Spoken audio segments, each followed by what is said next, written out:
Baik, selamat malam Bapak Ibu dan saudara-saudari sedama, Sukihoto, Namo Buddhaya. Jadi pada kesempatan hari ini, ya Bante kembali mau menyapa Bapak Ibu, bagaimana atas sila yang Bapak Ibu sudah kumpulkan pada hari ini, kira-kira sampai hari ini masih bertahan atau tidak? Ya, jadi Bante sangat senang. Jadi Bapak Ibu sudah berusaha untuk melakukan ya baik Pancasila maupun ya 8 sila. Jadi sila yang Bapak Ibu ambil itu ya Bante ulangi, ini bagaikan pelampung, bagaikan payung ya. Jadi ketika kita hujan, kita pakai payungnya ya. Sama seperti key of happiness, itulah sila. Ya, jadi harus dibawa sama-sama dengan kita terus dan digunakan juga. Jadi jangan sampai juga nggak digunakan. Nah, jadi ketika digunakan, barulah sila itu berfungsi, ya. Jadi sila, ya kemarin kita sudah pernah bahas ini di sila parami, yaitu artinya menyejukkan. Ya, menyejukkan dari mana? Dari kobaran api neraka. Kalau kita melanggar sila, maka kita siap-siap. Ya, Bapak Ibu sudah mempelajari tentang neraka yang panas sama Bante kemarin. Nah, rata-rata neraka-neraka itu akibat pelanggaran-pelanggaran sila. Oleh karena itu, sila disebutkan sesuatu yang adem, yang bikin adem. Bikin adem di sini adalah siapapun yang melaksanakan sila dengan baik, maka mereka juga bisa sejuk batinnya, ya. Dan kedua, kalau misalnya kita lihat sila itu berasal dari itu adalah dasar dan paling besarnya adalah pratimoksha, di mana Bante pernah bilang bahwa pratimoksha, prati adalah setiap dan moksha adalah liberation. Jadi setiap hal yang terkandung di dalam sila itulah membawa pembebasan bagi Bapak Ibu sendiri. Ya, jadi ini tujuan daripada kita melaksanakan sila pada hari Uposatha. Bante, besok libur, boleh nggak kita menjalankan sila? Boleh ya, nggak apa-apa. Jadi selama Anda libur, stay at home, ya boleh Anda menjalankan sila walaupun Anda di rumah saja ya.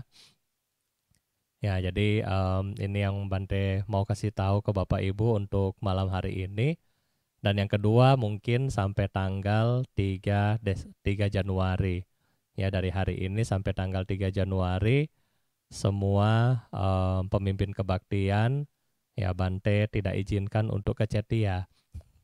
Ya, jadi Bapak Ibu selama mungkin 1 minggu tidak mendengar lagi ya kan suara mungkin dari si Susi, Ko Joni, Alrich, Raymond sama yang lain-lain ya, Putra, Willy. Nah, karena kita sedang mengisolasi mandiri ya. Jadi biar isolasi pikiran biar tenang. Jadi semuanya nggak boleh masuk ke Cetia, hanya staff aja yang boleh masuk ke Cetia. Ya, jadi sebenarnya Bante nggak ada apa-apa, cuman untuk jaga-jaga aja ya. Jadi kita tidak menerima tamu dari luar untuk 1 minggu ke depan ini ya. Dan hari ini kita akan meneruskan punya Kiryawatu.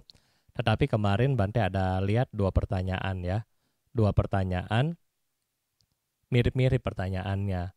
Jadi pertanyaan dari Ci Sendi Salek ya tentang bagaimana Bante kalau orangnya sakit, terus kita function atas nama si orangnya.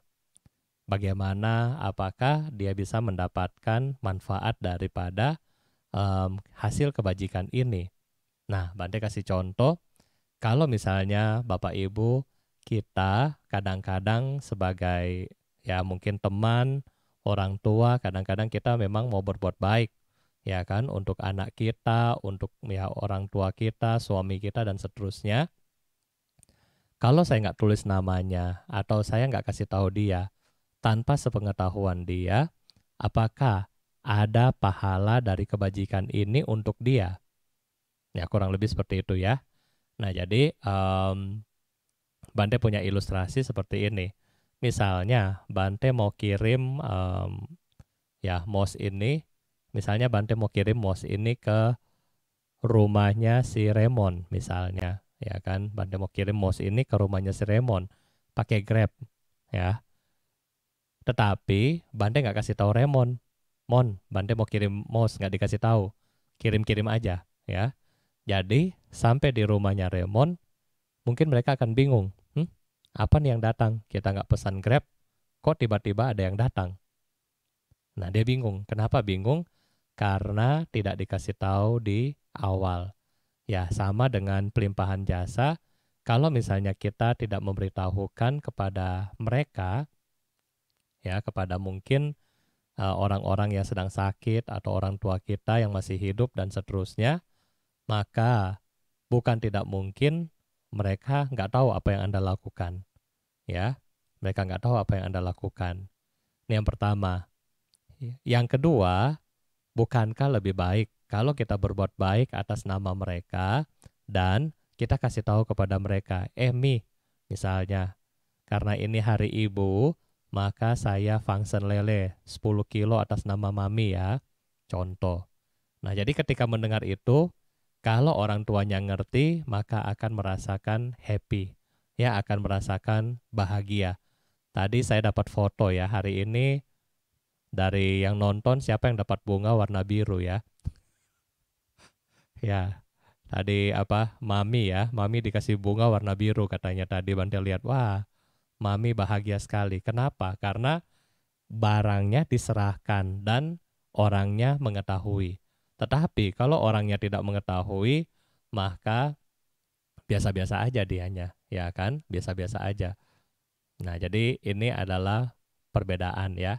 Jadi sebaiknya kalau kita mau berbuat baik atas nama orang, ya sebaiknya kita mengucapkan ya, minimal kepada, kalau misalnya mereka masih hidup atau mereka sedang sakit, ya kita kasih tahu. Ya, kita kasih tahu. Kalau mereka yang sudah meninggal, dalam batin bilang bahwa misalnya Papa, hari ini saya berbuat baik untuk Papa ya, semoga Papa bahagia. Nah, itu juga boleh kalau yang sudah meninggal ya, sudah meninggal. Nah, yang kedua, Bapak Ibu, pertanyaan yang sama mirip mengenai patidana kemarin. Bante, boleh nggak sih kita melakukan patidana kepada orang yang sudah meninggal tetapi beragama lain? Ya, boleh nggak kira-kira kita melakukan patidana tetapi orangnya beragama lain? Ya, Bapak Ibu, untuk orang yang beragama lain sah-sah aja ya, sah-sah aja. Kita melakukan perbuatan baik atas nama mereka. Karena kenapa? Perbuatan baik, jasa kebajikan ini sifatnya universal. Bukan untuk agama Buddha doang, bukan ya.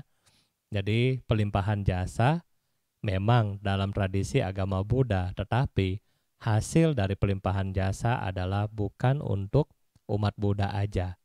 Ya, sehingga ketika kita melakukan pelimpahan jasa, kita bisa mendoakan semua makhluk.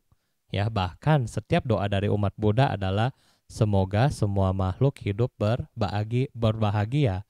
Berarti di sini kita nggak pernah melihat secara suku, ras, agama tertentu, ya kan? Nah, ini yang pertama ya. Kita kan nggak pernah berdoa tuh, semoga hanya umat Buddha yang berbahagia. Ya, nggak ada kan? Ya, jadi kita selalu berdoa semoga semua makhluk berbahagia. Berarti kepada semua makhluk siapapun yang membutuhkan kebahagiaan kita, kita bagikan. Nah, jadi ini adalah pelimpahan jasa. Yang kedua, Bapak Ibu, yang Bapak Ibu perlu tahu bahwa pelimpahan jasa dimulai dari sejak Raja Bibisara. Di dalam kita punya parita, di mana Raja Bibisara waktu itu sudah memeluk agama Buddha, tetapi leluhur-leluhur dari Raja Bimbisara, mereka terlahir di zaman Buddha Pusa. Kenapa mereka akhirnya terlahir di alam rendah? Karena mereka tidak memiliki keyakinan terhadap Buddha waktu itu. Sehingga mereka melakukan karma buruk di masa Buddha Pusa, dan akhirnya mereka meninggal dan lahir di alam yang tidak baik selama periode 3 Buddha. pada akhirnya di zaman Bimbisara Parapeta, ya kan, ini ditolong oleh Bimbisara yang notabene beragama Buddha. Nah, jadi kalau secara nggak langsung kita melihat makhluk peta ini bukan beragama Buddha. Karena kenapa mereka lahir di makhluk peta? Karena mereka tidak punya keyakinan terhadap Buddha, Dhamma, dan Sangha. Ya kan? Waktu Buddha Pusa hidup, makanan. Aduh, Buddha masih banyak lah makanannya, ambil dulu anggur 10, nanti sisanya kasih Buddha. Karena nggak punya keyakinan, maka mereka lakukan seperti itu ya. Nah, oleh karena itulah, ini contoh yang kedua, bagaimana pelimpahan jasa efektif untuk makhluk yang bukan beragama Buddha sendiri. Dan yang ketiga, kalau kita melihat dari Ulambana Sutra, kita melihat ibu dari yang Arya Monggalana, ya, Bante Monggalana, di mana juga suka, kalau nggak salah di dalam teks disebutkan suka makan telur ikan ya. Nah, dia adalah seorang Brahmin, ya, si mama dari Bante Monggalana. Sehingga kalau kita bilang pelimpahan jasa nggak bisa tolong dia, berarti kita juga Bante Monggalana juga nggak bisa menolong mamanya. Tetapi di sini adalah bisa ya. Jadi kembali lagi Patidana yang kemarin kita jalankan, yang ajarkan kemarin adalah untuk kebahagiaan semua makhluk.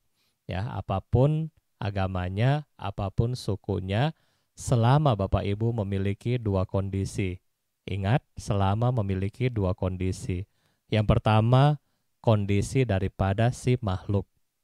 Ya, kondisi daripada si makhluk yang akan menerima jasa. Yang kedua, kondisi dari Bapak Ibu sendiri saat melakukan pelimpahan jasa, ya. Makhluk nih sudah siap buat pelimpahan jasa. Tetapi waktu Bapak Ibu lagi pelimpahan jasa, lagi tuang air kan? Ya kan, lagi mau tuang air gitu kan. Sebelum tuang air, Bante sudah ya tawariwaha.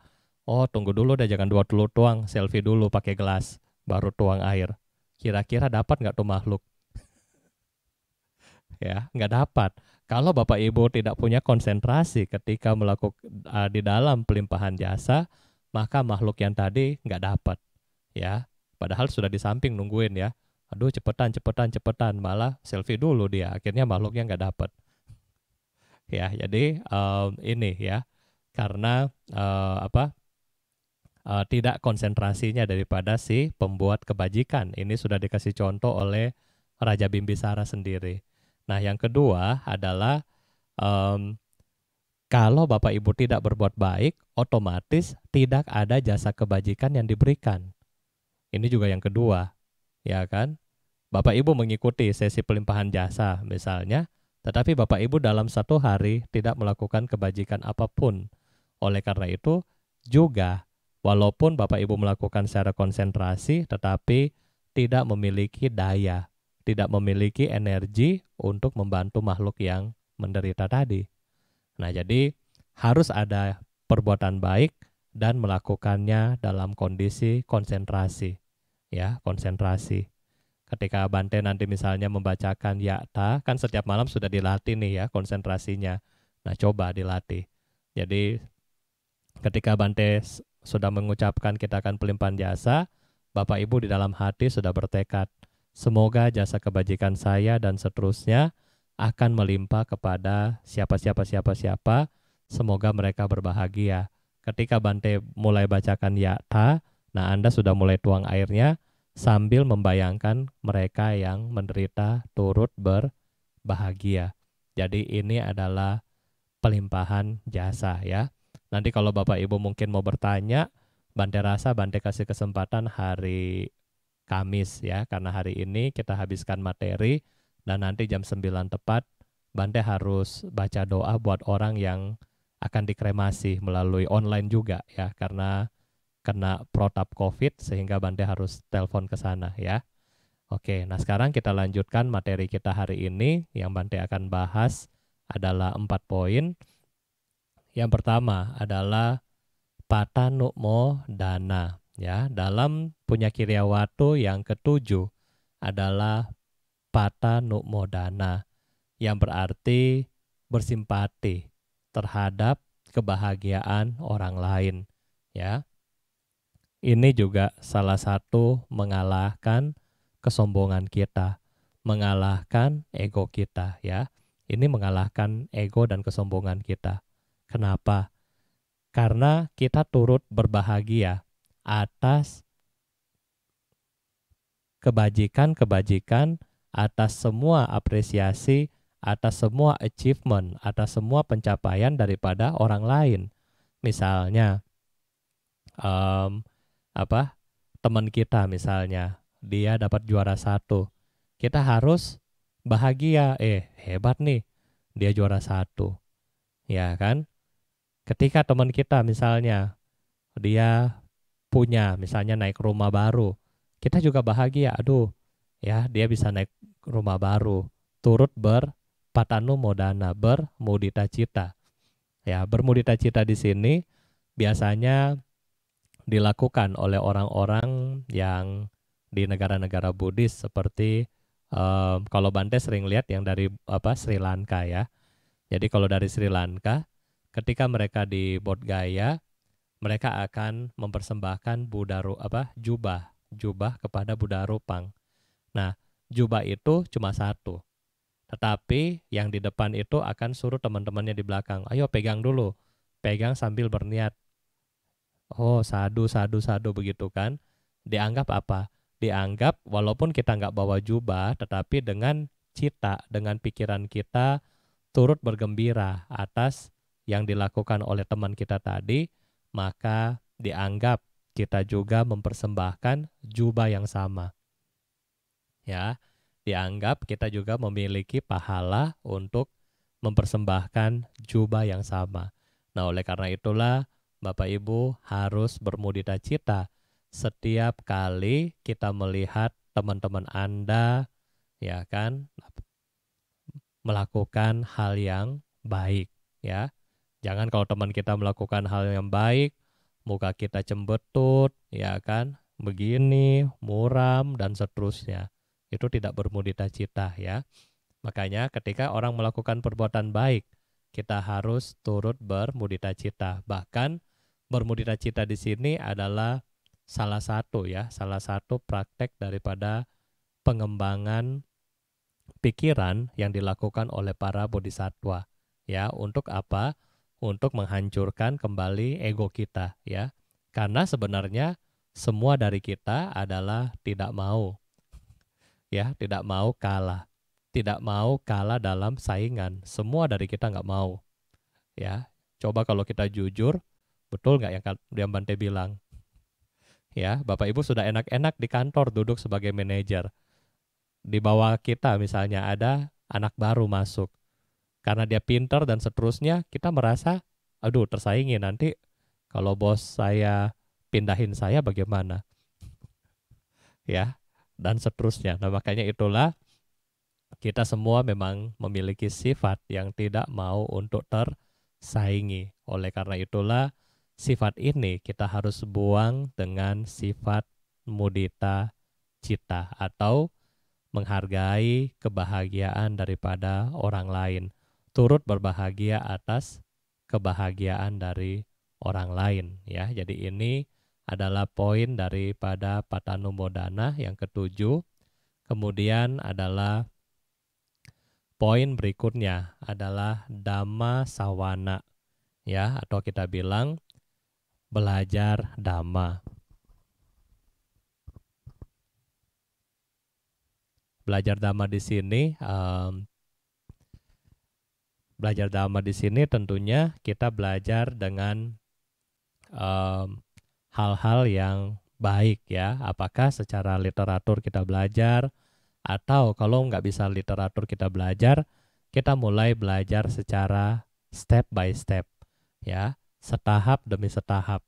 Mungkin bagi Bapak Ibu juga di rumah mungkin merasa, aduh kok Bante Dhamma Wudhu mulainya dari hal-hal yang gampang banget ya. Ya, tetapi karena Bante tahu yang nonton bukan hanya orang yang sudah sering ke wihara. Ya, banyak dari yang nonton, banyak dari yang ikut kebaktian, juga banyak sekali yang pemula. Sehingga kita harus sama-sama mulai dari awal. Ya, mulai dari awal untuk apa? Bagi yang awal belajar, dia mendapatkan ilmu baru. Bagi yang sudah belajar, mendapatkan review baru. Siapa tahu sudah lupa. Ya, jadi kita perlu belajar Dhamma untuk apa? Kita belajar sekali lagi, Bapak Ibu ingat 3 mangkok. Ya, ketika kita belajar Dhamma, Bapak Ibu ingat 3 mangkok. Mangkok yang pertama adalah mangkok untuk setiap yang kita belajar, kalau bisa kita ingat, ya. Supaya memastikan kita ingat, maka catatlah, ya. Seperti yang Bante tahu bahwa ada satu umat dia suka screen capture, Bante punya ini, ya, PPT, bagus. Jadi untuk apa? Untuk ingat, oh, Bante tadi bilang ini, ya. Dan oleh karena itu, setiap hari semua ceramah kami rekam dan kami broadcast kirim upload kembali di YouTube setelah kebaktian. Supaya apa? Nggak lupa, ya. Jadi yang pertama ketika kita belajar Dhamma, usahakan jangan sampai lupa. Ya, jangan sampai lupa. Karena kalau sampai lupa fatal juga Bapak Ibu, ya. Misalnya Bante bilang, janganlah bergaul dengan orang bodoh. Bergaullah dengan orang bijaksana. Nah, terus Bapak Ibu lupa orang bijaksananya. Cuma ingat orang bodoh. Ya. Jadi kalau misalnya ketemu dengan orang, ya orang yang ini selalu dibilang, oh itu orang bodoh. Siapa yang bilang? Bante Dhammawudo. Itu orang bodoh. Siapa yang bilang? Bante Dhammawudo. Karena apa? Yang dia ingat adalah orang bodohnya. Sambungannya nggak diingat. Nah, jadi akan salah tafsir dalam ketika Bapak Ibu mempraktikkan Dhamma. Kalau kita ingatnya setengah-setengah, ya. Ingatnya setengah-setengah, Bapak Ibu akan salah tafsir. Misalnya, ayo berdana agar Anda bahagia. Anda lupa agar bahagianya. Anda cuma ingat, ayo berdana. Akhirnya apa yang Anda pikir?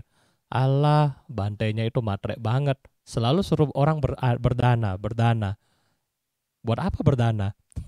Karena dia lupa buat kebahagiaan. Ya, jadi poin yang pertama yang Bapak Ibu harus ingat kembali adalah ingatlah Dhamma itu dengan konteks yang full, ya. Jangan sepenggal-sepenggal. Nah, ini yang pertama. Yang kedua adalah jangan tutup diri kita ketika mendengarkan Dhamma. Maksudnya apa? Kita kadang-kadang mendengarkan Dhamma, kadang-kadang ketika kita dengar Dhamma itu ada kadang-kadang yang mungkin ada hal yang tidak enak. Ada hal yang kita melakukan kesalahan sehingga saat mendengarkan Dhamma pas ada hal tersebut diomongkan. Dan kita langsung merasa menutup diri. Ini mah Bante nyindir gua. Ya, kalau kita sifatnya seperti itu, maka Anda tidak bisa mengoreksi diri Anda. Ya, kenapa? Kita aja Bapak Ibu setiap tahun harus medical check up.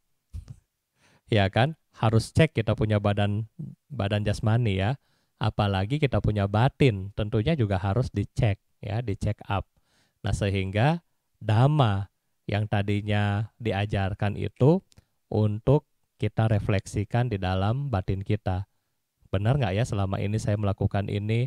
Benar nggak ya saya selama ini begini? Betul nggak ya saya selama ini begini? Itu harus direfleksikan.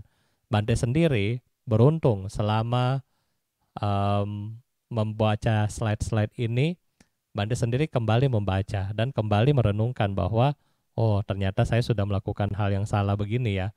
Oh seharusnya saya melakukan hal yang begini ya. Itu dari saya belajar. Sebelum saya mengajarkan Anda, Bante belajar dulu. Ya, jadi untuk apa? Untuk juga mengoreksi kalau ada yang salah di dalam batin kita, kita juga mengoreksi diri kita sendiri. Ya. Jadi yang kedua, jangan tutup mangkoknya. Jangan balik mangkoknya. Ya.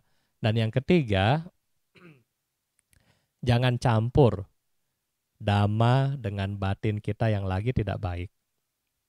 Ya.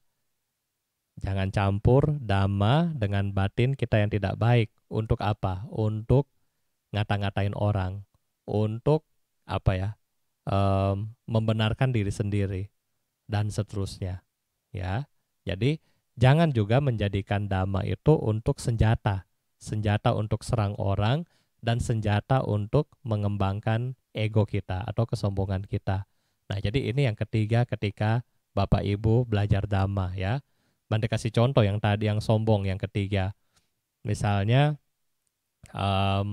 di dalam ketika dalam pengajaran seperti ini Bapak Ibu bilang apa ya? Misalnya pembicaranya ngomong bahwa jangan bergosip, nanti masuk neraka. Terus teman Anda lagi bergosip, Anda langsung datang-datang bilang, jangan bergosip ya, ntar masuk neraka. Ya, jadi jangan sampai juga seperti itu ya, jangan sampai juga seperti itu. Pelan-pelan kasih taunya, pelan-pelan ya. Jadi ini adalah poin ke-8, bagaimana kita mempelajari dhamma ya. Bagaimana Bapak Ibu mempelajari dhamma.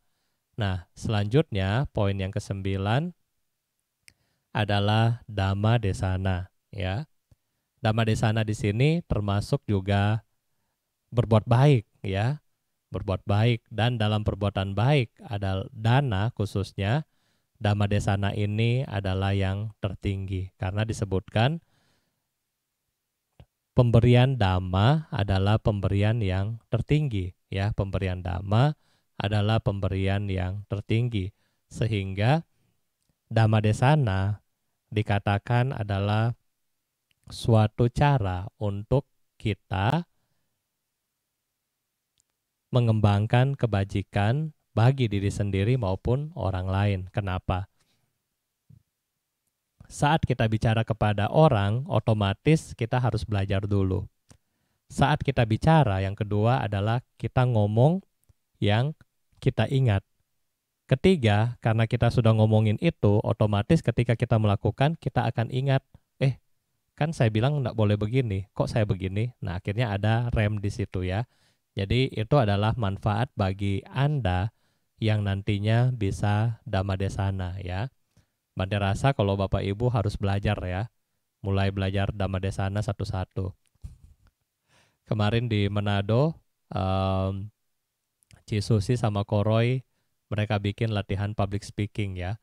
Buat apa? Buat mempersiapkan ya mereka-mereka ini ke arah pembabaran dhamma ya. Jadi belajar pelan-pelan, ya siapa tahu mereka bisa. Nah, jadi tujuannya adalah itu. Jadi dhamma desana ini juga memiliki jasa pahala yang baik. Makanya kalau Bapak Ibu punya kesempatan, beranikan diri ya. Karena kalau Bapak Ibu sebagai penceramah, juga Bapak Ibu akan malu. Kan saya penceramah, misalnya. Kan saya romo, kok begini sifat saya, contoh. Ya, jadi dari situ kan mau nggak mau ada koreksi buat batin kita juga. Ya. Dan yang terakhir Bapak Ibu adalah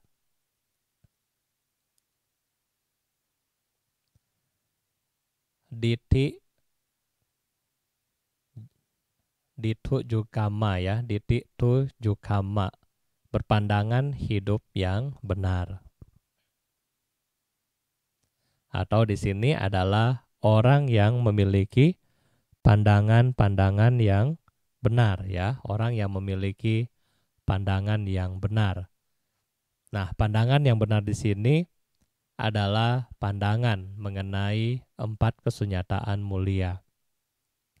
Tahu kita sedang duka, tahu sebab dari duka, tahu lenyapnya duka, dan tahu jalan lenyapnya duka. Maka ini disebutlah pandangan yang benar. Pandangan yang benar juga tahu mengenai kemelekatan kita dan seterusnya.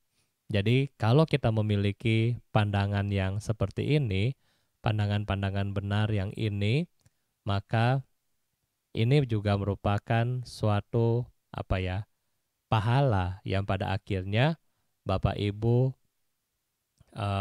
bisa untuk tercapainya pencerahan ya. Coba Bante bilang pandangan benar, misalnya mungkin kalau Bante iseng, Bante mau tanya kepada Bapak Ibu, daripada Bapak Ibu nonton Bante tiap hari, lebih bagus nonton Lee Min Ho, ya kan? Benar nggak? Bosan nggak tiap hari lihat Bante? Tetapi kenapa? Karena kita memiliki pandangan benar. Pandangan benar untuk apa? Untuk ya berbuat baik, untuk bersama-sama mengumpulkan parami. Ya, kenapa kita kumpulkan parami? Agar hidup kita bebas dari duka, bebas dari penderitaan-penderitaan ini. Maka itulah kita mengikuti kebaktian. Misalnya contoh, ini adalah salah satu contoh ya daripada pandangan benar. Contoh yang kedua, daripada nggak ngapa-ngapain di rumah, ya kan? Ya makanya saya mau ikut kebaktian, contoh. Jadi ini adalah pandangan-pandangan yang benar Bapak Ibu ya. Pandangan yang benar. Menghargai kenapa Anda berupaya seperti itu. Karena Bapak Ibu memiliki suatu knowledge, suatu kebijaksanaan mengenai keberuntungan sebagai manusia. Ya, keberuntungan sebagai manusia ya setiap kali Bante utarakan ketika Anda mau bermeditasi. Bayangkan penderitaan-penderitaan di alam samsara, di neraka, alam peta, dan seterusnya. Dan kita harus mengambil satu sikap bahwa setidaknya hari ini saya terbebas dari kelahiran di alam itu. Setidaknya hari ini, saat ini, detik ini. Ya, 1 menit dari ini kita nggak tahu. Ya, kita nggak tahu kita masih manusia atau kita akan lahir di situ. Kita nggak tahu. Nah, oleh karena itulah kita harus punya pandangan hidup ya. Nanti untuk pandangan hidup ada nanti kita akan bahas di hari Sabtu. Ya, bagaimana mempersiapkan diri kita menjambut tahun 2021. Nah, di situ banyak sekali yang tulisan daripada yang Arya Santidewa, termasuk begini. Ini salah satu perenungan ya. Bagi orang yang suka tidur. Ya, siapa yang sio bantal, yang suka tidur. Nah, jadi ada satu perenungannya begini. Kenapa kita mau banyak tidur? Kita mencari kesenangan di tempat tidur. Maksudnya mau tidur ya lama-lama. Padahal di bawah tempat tidur, neraka yang panas sedang menunggu kita. Ya, paham nggak? Di bawah tempat tidur, neraka yang panas sedang menunggu kita. Maksudnya kenapa? Karena kita membiarkan diri kita itu terlena daripada perasaan-perasaan indria. Sehingga kita nggak sadar bahwa kita punya hidup ini punya karma yang terbatas. Kita punya hidup ini memiliki kebajikan yang terbatas. Sehingga kalau kita tidak tidak menjaga hidup kita dengan baik, maka kita akan jatuh ke alam yang tidak baik. Baru juga yang kedua disebutkan bahwa orang-orang yang lengah, ya, yang lengah di sini adalah orang-orang yang tidak pernah melakukan kebajikan di dalam hidupnya. Nanti sudah tua baru sibuk mau cari kebajikan. Tetapi masalahnya ketika Yamaduta, maksudnya utusan daripada Raja Kematian, sudah datang kepada kita, kebajikan yang baru mau dibuat itu pun sudah sia-sia, sudah terlambat. Nah, oleh karena itulah, ini adalah dua perenungan bagaimana kita berpandangan hidup dengan yang benar, mengenai tubuh kita, mengenai kebijaksanaan kita, mengenai kebajikan kita. Nah, itulah kita harus memiliki pandangan benar yang seperti ini Bapak Ibu ya. Jadi dengan 10 punya Kiryawatu yang telah dijelaskan dari 3 hari kemarin, maka Bante rasa ini sudah cukup. Dan kalau misalnya Bapak Ibu ada yang mau bertanya, ya nanti ya hari Kamis baru ada pertanyaan ya, karena besok adalah sesi untuk bermeditasi. Ya, bagaimana kita menjadi baik dengan diri sendiri dan makhluk lain. Ya. Nah, sekarang kita akan melakukan pelimpahan jasa. Silahkan Bapak Ibu mulai bertekad menyiapkan air. Kalau Bapak Ibu sudah mempunyai air, terutama bagi Bapak Ibu di rumah yang mungkin orang tuanya masih di bawah 49 hari ya. Silakan menyiapkan air selama ini dan kemudian Anda mulai bertekad. Ya, kita mari bertekad bersama-sama sambil memusatkan pikiran kita bertekad semoga jasa kebajikan yang sudah kita perbuat kini maupun di waktu yang lain, semoga tidak ada lagi makhluk yang melakukan karma buruk. Semoga yang lapar dapat memperoleh makanan, yang haus memperoleh minuman, yang sakit memperoleh obat-obatan, yang telanjang memperoleh pakaian, yang tidak memiliki tempat bernaung, semoga mereka memperoleh tempat bernaung.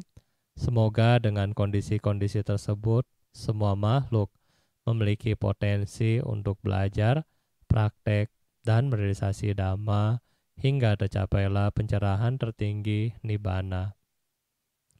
Melalui jasa kebajikan ini, semoga para sanak keluarga, baik yang masih hidup maupun yang telah meninggal, para makhluk yang memiliki hubungan karma dengan kami, dan para musuh-musuh di semua kehidupan, semoga mereka terbebas dari penderitaan mereka dan secepatnya meraih sebab kebahagiaan. Dengan perlindungan dari para Buddha, Dhamma, Arya Sangga, dan para Bodhisattva, semoga segala kesejahteraan, kebahagiaan, kesehatan, dan usia senantiasa bertambah, dan semoga segala bencana, wabah penyakit, perang, perselisihan, dan halangan-halangan dalam mempraktekkan Dhamma dapat lenyap adanya. Silahkan tuang airnya. Ya tawariwaha pura pari purendi sagarang ewa mewaito dinang petanang upakapati citang potitang tumhang kipamewa samijatu sabe purentu sankapa cando panara soya tamanijo tira soya ta sabi tiyo viwachantu sabarogo vinna satun mate bhavatwantarayo sukhi digayuko bhava abhiwa nanasili sani camboda pacayino catharo dhamma wadanti ayuwano sukam balam ayutho balatho diro vanado patibanado sukhang satha camedawi sukhang so adiga cathi ayung datwa balang wanang sukhang ca patibanado dikhayu ya sawahoti yathayatu pabajati ti bhavatu sabamanggalang rakhantu sabadevata sababuddhanubhavena sadasoti bhavantu te bhavatu sabamanggalang rakhantu sabadevata sabadhammang nubhavena sadasoti bhavantu te bhavatu sabamanggalang rakhantu sabadevata sabasanghanu bhavena sadasoti bhavantu te. Sadhu, sadhu, sadhu.